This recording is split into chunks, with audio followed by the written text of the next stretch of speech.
कहीं ना कहीं मैं समझता हूं जो आईएसआई सीआईए ये जो एक नया नेक्सस जो है ना जो जो जो कुछ और ही खेल खेल रहा है इस पूरे रीजन में, राइट। मुझे लगता है कहीं ना कहीं किसी ने इसमें थोड़ी सी फूक मारी है। आईएसआई पूरी बॉर्डर बेल्ट में मदरसे खड़े कर रही है, बांग्लादेशियों को बसा रही है, ठीक है, डेमोग्राफिक पैटर्न चेंज कर रही है। हथकंडे तो नेपाल में बहुत चल रहे हैं। और कोई ना कोई, मैं अभी कल सुबह मैं नाम भी दे दूंगा, ऐसी बात नहीं है, मैं कोई ना सीआईए से घबराता ना आईएसआई से घबराता। कहीं ना कहीं इसमें एक दरार लाने की कोशिश है कि चाइना इंडिया ब्लेम गेम में आ जाए। मैं तो बिल्कुल नहीं चाहता कि इंडिया जो है चाइना से किसी किस्म पे ट्रस्ट करे। जो उनका फास्ट ट्रैक प्रोजेक्ट है जो पॉलीचंद्र इंजीनियरिंग कंपनी और चाइना ओवरसीज को है, वो 28 बिलियन 28 बिलियन 53 करोड़ का जो है वो चाइना कर रहा है। जो इनका अपर त्रिशूली 1 हाइड्रो पावर प्रोजेक्ट है 216 मेगावाट का, वो चाइना कर रहा है। किसी बाहरी हाथ का इसमें, किसी फॉरेन हैंड का, चाइना का या पाकिस्तान, आईएसआई, यूएस का अभी के सिचुएशन में शायद हाथ है, क्योंकि ये ज्वालामुखी की तरह था। तो भारत से बात आएगी एक दिन, हमारे डोर पे जब चीज खड़ी हो तो घर के अंदर घुसेगी भाई, ऐसे नहीं तो ऐसे घुसेगी। तो मेरा मानना ये है कि भारत को बिल्कुल नहीं चकना चाहिए किसी चाइना से, किसी अमेरिका से, किसी से नहीं। आजकल सोशल मीडिया पे तो जिसका जो मन आता है जनरल वो डाल देता है। कोई कह रहा है भारत करा रहा है, कोई कह रहा है शी जिनपिंग करा रहा है, कोई कह रहा है ट्रंप करा रहा है। General what is happening? General GD Bakshi 60-40। ये फिर अगर अमेरिका इसमें ना कूदे तो आप क्या कहना चाहते? आप क्यों नहीं कूदे? आपने क्यों नहीं इसको समझा ग्राउंड सिचुएशन को? ठीक है साहब, कब से हम लोग कह रहे हैं कि साहब वहां हालात ठीक नहीं है, हालात ठीक नहीं है, नहीं अमेरिका ने ये कर दिया वो कर दिया। अरे मौका किसने दिया? ओली ने दिया। ओली ने सारा गदर गफलत फैला रखी है जी। ऑपोजिशन भी नहीं आ रही, मीडिया भी बंद है। वो लोग नेपाल के जाएं तो जाएं कहां, उनको तो समझ नहीं आ रहा, वो बस आक्रोश है। और फिर आपने जब सोशल मीडिया बंद किया, प्लीज अंडरस्टैंड, जो उसके रिश्तेदार दुबई में काम करके पैसे भेज रहे हैं, जिससे इकोनॉमी चल रही है, उसको अब आपको खूब ट्रंक कॉल करनी पड़ेगी, इंटरनेशनल कॉल करनी पड़ेगी। को बुलाइए। रोएगा नहीं तो क्या करेगा? रोएगा नहीं तो क्या करेगा? General, I am coming to you. General Dayal, आपके पास भी आ रहा हूं। एम्बेसडर, लेकिन अगर इस तरह की सिचुएशन काठमांडू में होती है तो उसका डायरेक्ट इंपैक्ट, सीधा असर दिल्ली पे पड़ेगा। जनरल ऐश्वर्या, जय हिंद। जय हिंद सर। पहली बात तो ये है कि देखिए, जब से भारत ने हाथ खींचे, वहां 3 स्टेक होल्डर्स थे, भारत, वहां की किंगशिप और वहां का रिलीजन। सर, जब से किंगशिप गई काफी रिलीजन डाइल्यूट हुआ वहां, और जब से भारत ने अपने हाथ खींचे, और आज से नहीं, मैं तो पिछले 10-12 साल से देख रहा हूं, मैं जब हमने खींच लिया, यू आर राइट। मतलब हमने अपने हाथ खींचे, हमारी भी कुछ गलतियां हैं, बहुत दिन पहले खींचे। और तो 2 बात तो ये है कि वो कमजोर हो गया मुल्क। तीसरी बात यह है कि जब से चाइना ने इन्फ्लुएंस डाला है ना पूरे के पूरे नेपाल में, चाइना एक चीज समझता है कि नेपाल में जो हम बात करते हैं ना कि इंडिविजुअल के अंदर गौरव है, प्राइड है, ऑनर है, ये सब है, तो वो समझता है कि इसको कैसे कंगाल बनाना है। तो जो जनरल बख्शी बात करे थे उसमें कोई शक की बात नहीं, वहां जॉब्स नहीं है, वहां बिल्कुल बुरा हाल, मोटे मोटे ठेके जो हैं वो ले लेते हैं। वो ये नहीं है कि वो यहां से रूरल यूथ को यूज करते हो, नहीं, वो अपने लोगों को इस्तेमाल करते हैं। अगर मैं काउंट करने लगूं सुबह तक, आप काउंट करो the number of contracts that Chinese execute there. तो चाइना ने इसको वीक किया, अंदर से वीक किया है।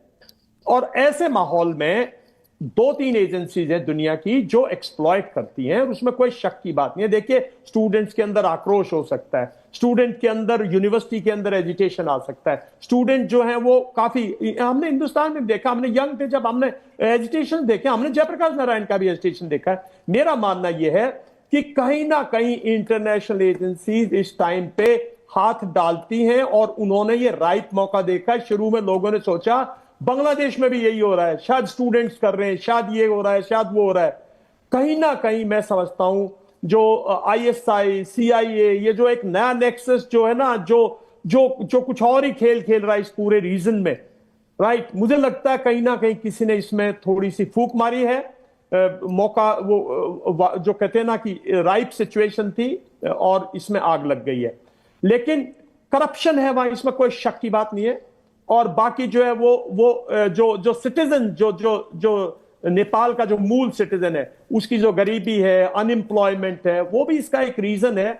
और ये फाइनली जो इन्होंने ऐप्स वगैरह बंद की, वो एक बहाना मिल गया लोगों को कलेक्ट होके चलते रहने का। पर कोई ना कोई, मैं अभी कल सुबह मैं नाम भी ले दूंगा, ऐसी बात नहीं है, मैं कोई ना CIA से घबराता ना ISI से घबराता। कहीं ना कहीं इसमें एक दरार लाने की कोशिश है कि चाइना इंडिया ब्लेम गेम में आ जाए।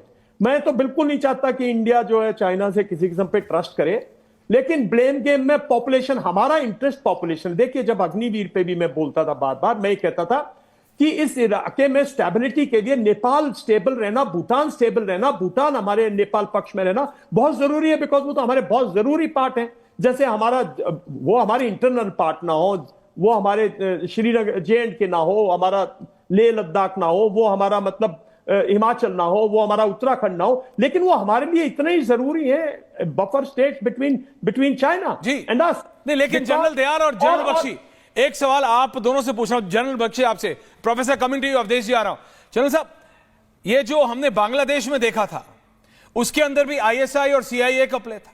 अभी जिस तरह से ट्रंप ने, शहबाज शरीफ करो या फिर जो आपके दोस्त हैं वो मुल्ला मुनीर, उनको जो गोदी में उठाया हुआ है, it could very well be their dirty tricks department. ISI और CIA एक साथ आ जाए और दोनों का मैसिव फुटप्रिंट है काठमांडू में, जनरल बख्शी, और उन दोनों को सूट करता है। नहीं, देखिए, नेपाल में बड़े दर्जे, बड़े पैमाने पे कन्वर्शन हो रही है, उसके पीछे भी इंटेलिजेंस एजेंसीज का हाथ है। ISI पूरी बॉर्डर बेल्ट में मदरसे खड़े कर रही है, बांग्लादेशियों को बसा रही है, ठीक है, डेमोग्राफिक पैटर्न चेंज कर रही है। हथकंडे तो नेपाल में बहुत चल रहे हैं, ठीक है। और बोला जाता था कि वो देबुआ साहब और ये जो हैं, ये शेयर करेंगे टाइम अपना। ये कम्युनिस्ट आते हैं, ये चीन के चहेते हैं, उसके बाद चीन की डीप पॉकेट्स हैं, ये जाने का नाम नहीं लेते। और कम्युनिस्ट को बिठा के हम बड़े खुश हो रहे हैं साहब। आप भी तारीफ कर रहे हैं प्रचंडा की, ठीक है साहब, वो JNU में पढ़ा हो, लेकिन है तो माओइस्ट कम्युनिस्ट, और असली रंग उसने भी दिखा दिए थे जब वो वहां पे राज्य कर रहा था। देबुआ की बात क्यों नहीं करते, कांग्रेस की बात क्यों नहीं करते? सेकंड लार्जेस्ट पार्टी है, ठीक है, वहां पे। तो मेरा कहने का मतलब यह है कि वहां पे जो लोगों में जेन्युइन आक्रोश है, ये मैन्युफैक्चर्ड नहीं है साहब, इट इज नॉट मैन्युफैक्चर्ड। वहां पे एम्प्लॉयमेंट नहीं है, इकोनॉमिक अपॉर्चुनिटीज नहीं है। अगर आप ओली खानदान के हो, प्रचंड खानदान के हो, तो आपकी पांचों उंगलियां घी में है। अगर आप ऑर्डिनरी नेपाली हो तो आपकी तो बुरे हाल है साहब। पर बांग्लादेश में भी ऐसा ही था सर। शेख हसीना का परिवार, खालिदा जिया का परिवार या तो आयरलैंड में रहता है, नहीं तो लंदन में रहता है। उनके मामा के, चाचा के, भतीजा के, नानी के, दादी के पोती भी लंदन में नाइट्स ब्रिज में रह रहे, नहीं तो मेफेयर में, हाइड पार्क में उनकी खिड़की हाइड पार्क में खुलती थी। बांग्लादेश में भी यही है, नेपाल में। लेकिन प्रोफेसर तनेजा, इसका असर भारत में पड़ता है। और जहां तक चाइना के इन्वॉल्वमेंट की बात है, ये चाइना के इन्वॉल्वमेंट में बस देख रहा था, अगर आप गौतम बुद्धा इंटरनेशनल एयरपोर्ट देखें, चाइना बना रहा है। जो उनका फास्ट ट्रैक प्रोजेक्ट है, जो पॉलीचंद्र इंजीनियरिंग कंपनी और चाइना ओवरसीज को है, वो 28 बिलियन 53 करोड़ का जो है वो चाइना कर रहा है। जो इनका अपर त्रिशूली 1 हाइड्रो पावर प्रोजेक्ट है 216 मेगावाट का, वो चाइना कर रहा है। नेपाल राष्ट्र बैंक, नेपाली रुपया कौन प्रिंट कर रहा है? China bank note printing and minting corporation, China Nepal का पैसा प्रिंट कर रहा है। जो उनका बेल्ट रोड इनिशिएटिव है BRI, उसमें 2017 से अगर सबसे बड़ा कॉन्ट्रैक्ट है तो वो सारी 120 चाइनीज कंपनीज हैं। प्रोफेसर जी, नमस्कार ऐश्वर्या जी, बाकी सबको भी नमस्कार। चाइना सिर्फ नेपाल में नहीं कर रहा ऐश्वर्या जी, क्योंकि आपने बात यहां से शुरू करी है तो मैं यहीं से आगे बढ़ाऊंगी। चाइना का जो इस समय सिचुएशन है वो पूरे साउथ एशिया को ही अपने डेट के अंदर डुबा चुका है। श्रीलंका में देखें तो ये हाल है, म्यांमार में देखें तो ये हाल है, अफगानिस्तान पूरा उनके डेट के अंदर डूब चुका है। केवल एक इस पूरे साउथ एशिया के समीकरण में केवल एक भारत है जिन्होंने ना तो BRI को एक्सेप्ट किया और ना चाइनीज लोन के अंदर दबने का वो किया। लेकिन ये होते हुए भी, ये स्थिति होते हुए भी, ये केवल नेपाल की क्योंकि नहीं है और पूरे साउथ एशिया की है, चाइना के मंसूबे हम सब जानते हैं। लेकिन मैं बाकी सब विशेषज्ञों से इस समय सहमति रखती हूं कि आज मुझे नहीं लग रहा अभी कि ये किसी बाहरी हाथ का, इसमें किसी फॉरेन हैंड का, चाइना का या पाकिस्तान, ISI, US का अभी के सिचुएशन में शायद हाथ है, क्योंकि ये ज्वालामुखी की तरह था। श्रीलंका ऑलरेडी परेशान है। अगर नेपाल में ये हुआ, पाकिस्तान हमें ऑलरेडी पता है, अफगानिस्तान की हमें पता है क्या है, तालिबान से हम डील कर रहे हैं, हम अपनी जीप काट के अफगानिस्तान से बात करते हैं। अगर नेपाल में यह सिचुएशन हुई तो भारत क्या सोचेगा सात समंदर पार की? हम तो चारों तरफ से गिर जाएंगे। और अभी जैसे जनरल साहब बता रहे थे कि ISI पूरी डेमोग्राफी चेंज करने की कोशिश कर रहा है, लेकिन ये जरा जो एरियल शॉट आया नया देखिए तो कितने लोग सड़कों पे हैं। ये सिर्फ X और WhatsApp की वजह से है क्या? नहीं, दे आर फ्रस्ट्रेटेड, वो परेशान है। उनके पास नौकरी नहीं है, उनके पास काम नहीं है, उनको पता नहीं करना क्या है, उनका भविष्य अधर में है। लेकिन इसका सीधा असर भारत पे पड़ता है। 2008 में हमारे तत्कालीन, ठीक है साहब, ये आक्रोश है वहां पे साहब, वहां नौकरियां नहीं है, एम्प्लॉयमेंट नहीं है, करप्शन हदों से पार कर रही है, ऑपोजिशन काम नहीं कर रही, मीडिया काम नहीं कर रहा, किसके जाएं तो किसके पास जाएं? फिर लोग सड़कों पे आएंगे, गदर अगजनी करेंगे, एनार्की आएगी साहब। ठीक है, और हम ओली से चिपक गए कि बड़ा चहेता है हमारा, कम्युनिस्ट है, माओइस्ट है, ये चीन का पीछे लग्गू है, ये हमको इससे क्या इतना रोना धोना? अगर यहां से भाग के आता है तो हमको सीधा बाहर का रास्ता दिखा देना चाहिए, अमेरिका का या बेजिंग का। He doesn't deserve any sympathy from India. और चाइना के स्टेक्स हैं और सबके स्टेक्स हैं और हमारे स्टेक्स नहीं है।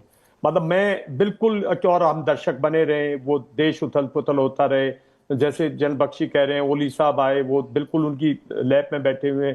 तो मैं ये नहीं कह रहा हूं कि भाई हम डायरेक्टली वो, बट मेरा मानना ये है कि भारत को अपने पड़ोस में, खासकर नेपाल और भूटान के लिए बहुत सेंसिटिव होना चाहिए। और ऐसी चीजें, मतलब अगर स्टूडेंट्स में इतना आक्रोश है, अगर इसमें फॉरेन एजेंसीज नहीं इन्वॉल्व है, तो मैं सोचता हूं कि भाई शायद ये अपने आप में दुनिया में एक यूनिक एग्जाम्पल होगा।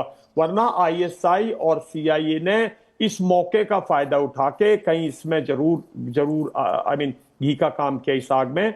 और भारत को बहुत क्विकली ग्रास्प करना चाहिए सिचुएशन से। ओली को तो यहाँ आएगा ही नहीं, वो तो पाकिस्तान, यहाँ वो चाइना जाएगा, वो तो यहाँ आएगा ही नहीं। सवाल उसका नहीं है, सवाल लोगों का है, सवाल पीपल टू पीपल है। सवाल ये है कि दुनिया भर के उत्तराखंड के अंदर रिलेटिव्स हैं जिनके बच्चे नेपाल में हैं, उनके यहाँ बच्चे हैं। सवाल इस चीज का है। सवाल दो कंट्रीज की पूरी ऐतिहासिक, जो हमारा कल्चरल, जो हमारी एफिलिएशंस हैं, जो हमारी एक हमारा बॉन्ड है ना, वो बॉन्ड को हम कैसे छोड़ सकते हैं? दुनिया नहीं छोड़ती। अगर अमेरिका के पड़ोस में इस तरह से होता है, वो चुप रहता है, चाइना चुप रहता है कुछ मुद्दों पे जहां उसके इंटरेस्ट है, वो अंदर काम करते हैं। पाकिस्तान जैसा छोटा मुल्क जो है वो जाके अपना अजरबैजान के साथ मिल जाता है। तो भारत का तो साहब, अगर नेपाल में भी आप कह रहे हो साहब हमारी पॉलिसी ये है, हम बिल्कुल इंटरफेयर नहीं करते, हम जो हो रहा होने दो, तो भारत पे बात आएगी एक दिन। हमारे डोर पे जब चीज खड़ी हो तो घर के अंदर घुसेगी भाई, ऐसे नहीं तो ऐसे घुसेगी। तो मेरा मानना ये है कि भारत को बिल्कुल नहीं चकना चाहिए किसी चाइना से, किसी अमेरिका से, किसी से नहीं। हमारा है और उसमें हमारी जेन्युइन, बिल्कुल जेन्युइन, अगर पीस लानी है, स्टूडेंट्स को अगर अप्रोच करना है, गवर्नमेंट को अगर उधर आपको एडमोनिश करना है, आप कीजिए साहब, क्या प्रॉब्लम? पूरा इंडिया आपके साथ है। Every Indian is, I think on this issue, every Indian will be with Modi and Modi is government. अगर आप बैठे रहेंगे और ये होता रहेगा तो फिर हो रहा है, फिर आगे भी होएगा। ऐश्वर्या, जब जनरल बख्शी और हम लोग बोलते हैं ना एक्शन लेना चाहिए, तो हमारे डिप्लोमेट सोचते हैं कि हम फौजी हैं, राइफल ताना और गोली मार दो। हम नहीं कह रहे कल ही चल के जाके आप नेपाल में पहुंच जाओ। अरे भाई, नेपाल के स्ट्रैटेजिक इंटरेस्ट की बात कर रहे हैं तो उसके लिए आपकी लॉन्ग टर्म स्ट्रैटेजी होनी चाहिए ना, वो अनफोल्ड होनी चाहिए। हम लोगों ने, हम कह रहे हैं ना, हमने बहुत देखा है, बहुत क्लोजली देखा है।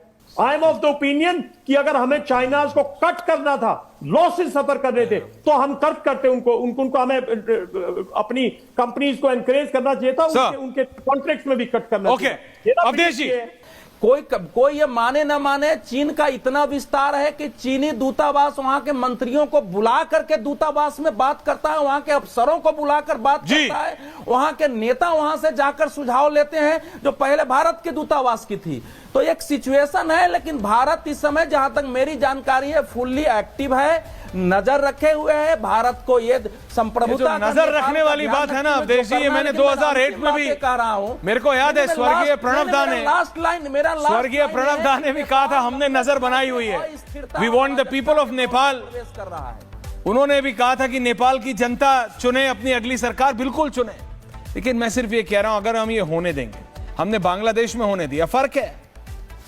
शेख हसीना बहुत ओवर प्रो इंडिया थी, केपी ओली प्रो इंडिया नहीं है, लेकिन नेपाल हमारे लिए स्ट्रैटेजिकली उतना ही इंपॉर्टेंट है जितना कि बांग्लादेश, और अगर कल्चरली बोलें तो कई गुना ज्यादा।